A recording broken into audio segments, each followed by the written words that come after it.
This is Lesley Kernochan. And she's a singer of, well, people say country music. I would say just good songs and good stories. But as a lot of people say, it's country music. How would you explain your kind of country?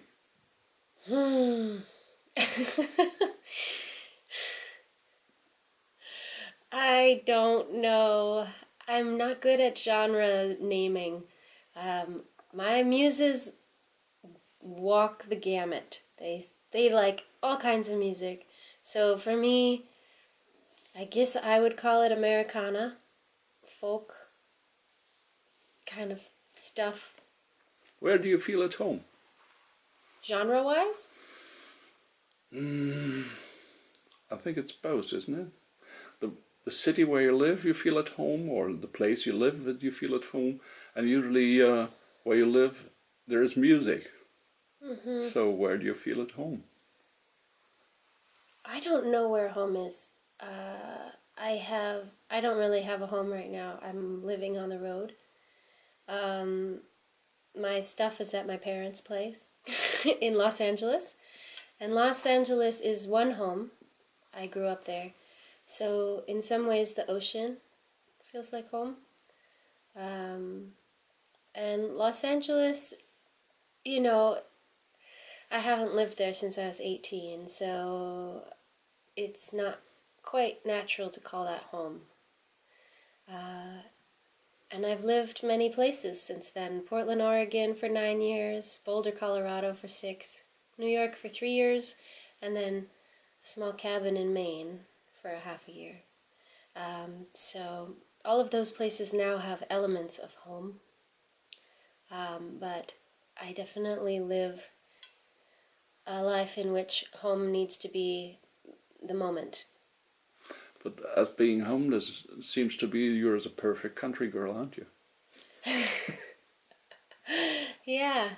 I think maybe music is home. That's the closest thing I have to something consistent each day. Your record, The Calm Sun, was a critic's choice for many people, and a lot of these critics were overwhelming with their words and things like that. How can you cope with, as I would presume, that you were just writing songs, and now everybody says, oh, it's so awesome, it's so great, it's grand, it's, wow. How can you cope and stay on the ground?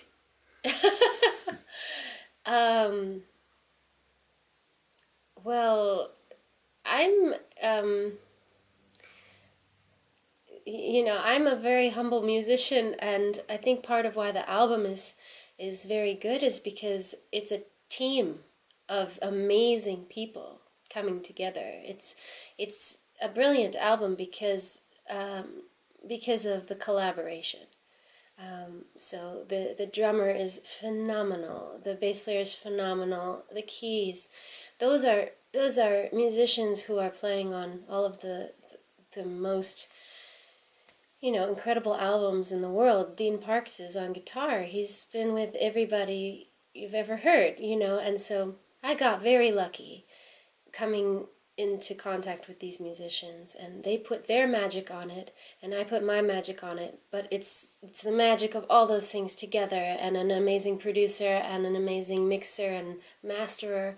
So it was one of those very lucky albums where I don't take full credit for the brilliance of the album by any means, and I don't take credit for what people might perceive as a brilliant song in the first place, because as a songwriter, you're really just showing up to the mystery and hoping to come across some inspiration that feels good to your own heart. So it's a humble journey, and the reviews change, and the next day someone else writes about how crappy something is, and if I let all of that be what dictates my journey, then I get lost in the exterior and forget to listen inside.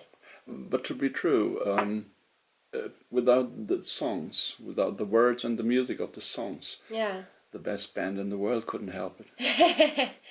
Well, I've been writing music a long time, and I'm glad it makes me very happy when it resonates with people, because the reason I got into music was because I love music, and music makes me so happy, and I always wanted to be a part of creating something that brings some sort of satisfaction to other people. So of course my heart is joyful that I've managed to do that in some pockets of the world. What makes you writing songs? What inspires me? Yeah. Yeah. Mm. Do you wake up in the middle of the night and say, here I have it, the number one hit?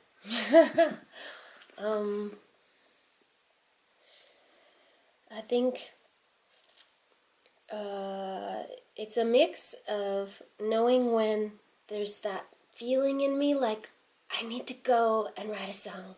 I'm full of juice, and many things fill the inspiration bucket to where it's overflowing and I must go write a song.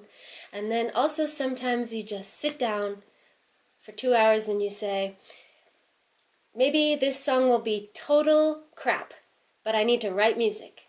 And often I think just letting yourself write even what you might say is a bad song helps push through any fear or block. And then you're back to just the joy of writing music. Because even a bad song, which is a weird thing to call any song, is satisfying to write, and it wakes me up again. And I think writing music is it's like the most satisfying thing to me about being alive. Do you write on the road as well? Yeah, when I can. I work on parts. Yeah. Now, looking back at The Calm Sun, it's more or less, let's say, 1 year past. And I want to say it's a calm sun. Sorry, just in case. Yeah, that's okay. But looking back at this album, yes. You're still satisfied, or would you say there's a song I wouldn't put on now?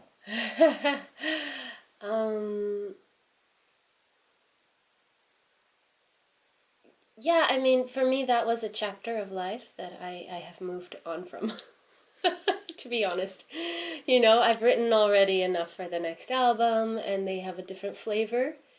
And so music it's ephemeral. It lasts for a little while, and then it's almost like I write the song because I'm learning something in life, and I'm working on something in my heart.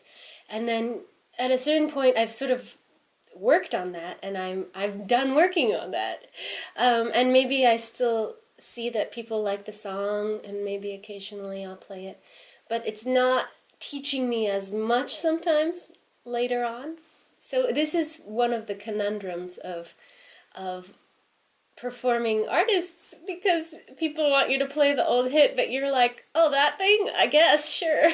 Is there a song you can't really listen anymore, or play anymore, or say, oh no, please, no? Maybe some of my earlier albums, not A Calm Sun. That's still pretty fresh.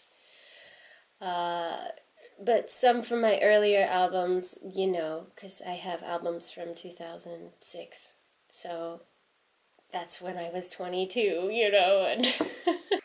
What are you doing when you're not a performing artist?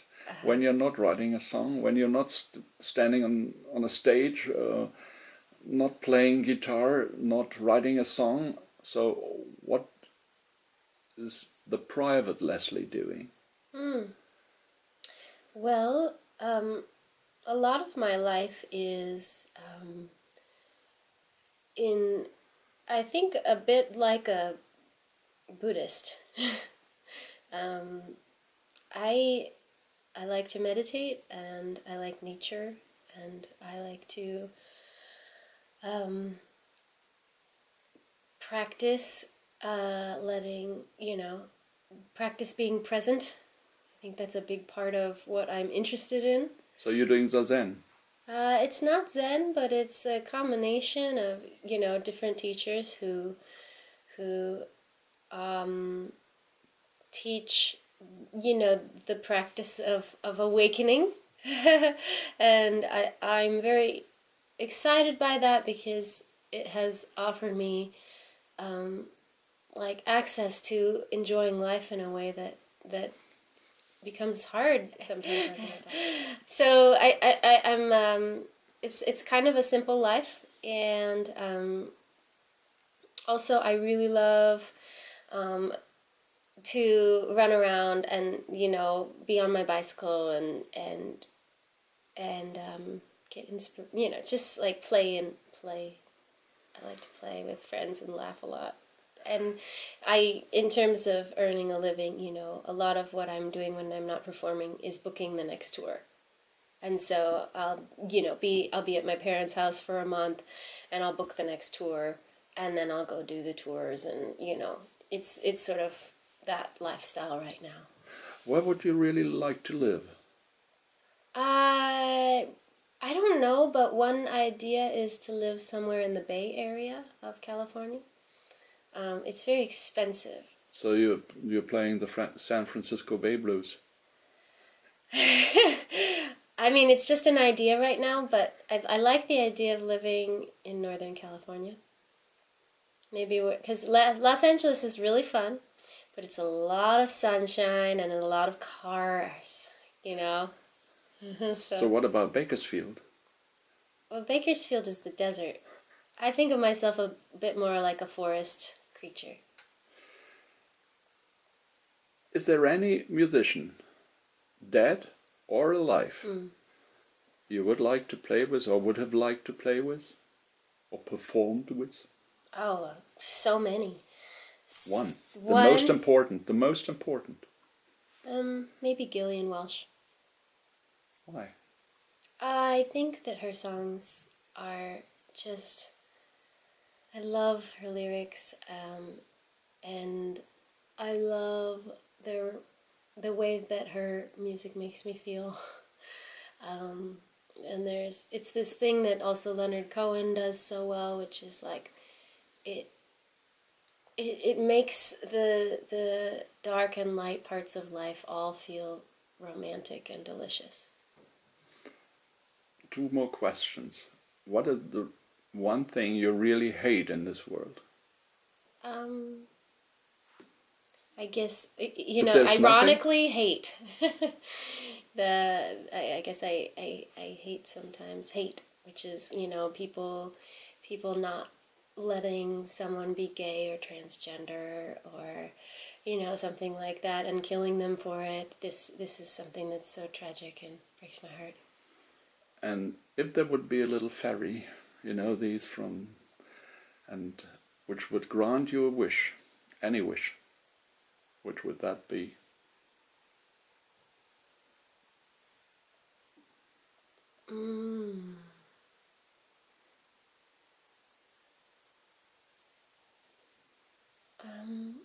Well, it's like, I guess I don't have to go into the details, but something like world peace, right? I mean, that seems great.